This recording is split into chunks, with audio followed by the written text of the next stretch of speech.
Понимаете, будете сидеть так же, как вот эта семья с Павлодара, с Петропавловска, 5 лет каждому дадим.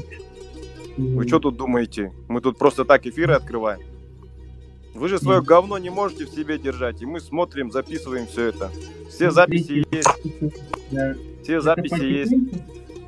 Ассалам. Комментарий дамы. Комментарии, ну там по некоторым, короче, из Павлодара, из Петропавловска, тут есть люди, по ним вообще видеозаписи есть, как они нашу нацию оскорбляют. Вот это вот Кики с Павлодара продавцом работает. Она продавцом работает в магазине в Павлодаре. Вот Кики 961. По ней есть видео, где она оскорбляет казахов. И сейчас она в чате тоже мамбеты нас называла. Это все зафиксировано. Будем передавать в соответствующие органы. Будете нести наказание. Так нельзя делать, нацию оскорблять, понимаете? Мы тут свои дела обсуждаем, развал парашки обсуждаем, людей тут учим правильно, чтобы думали. Это вас не касается, у вас чемоданное настроение, вы хотите в Россию, туда вам и дорога. Но не надо нас оскорблять, я еще раз говорю, не надо казахов оскорблять. За это вы будете нести ответственность. Они, видишь, они только писать могут, они только писать могут. А вот если встретится и скажет, она завтра қалайсыңдар? Ақыл қалайсың? Әділжан қалайсың? Ринат, потихоньку, қалайсың? Вот еще один пишет, мамбеты деп, Кабанакис. Потихоньку деп айта берме.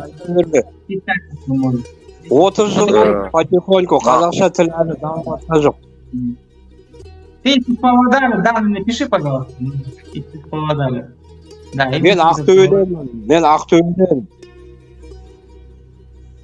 Мен Ақтөбеденмін. Сен Павлодардан болсаң да қазақша сөйле, таза, орысшаны лақтыр. Керек емес орысша.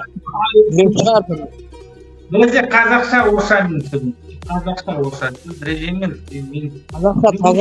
Қазақша таза сөйлеп, таза сөйлеп. Орысша акценттарды лақтыр, керек емес.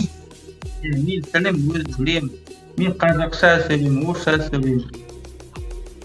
Бәрі кісілер потом по поводу языковой... Бұлай қарағанда жаман бітірмесің сен, бәрін түсініп отырсың сен. Мен сені түсініп отырмын саған.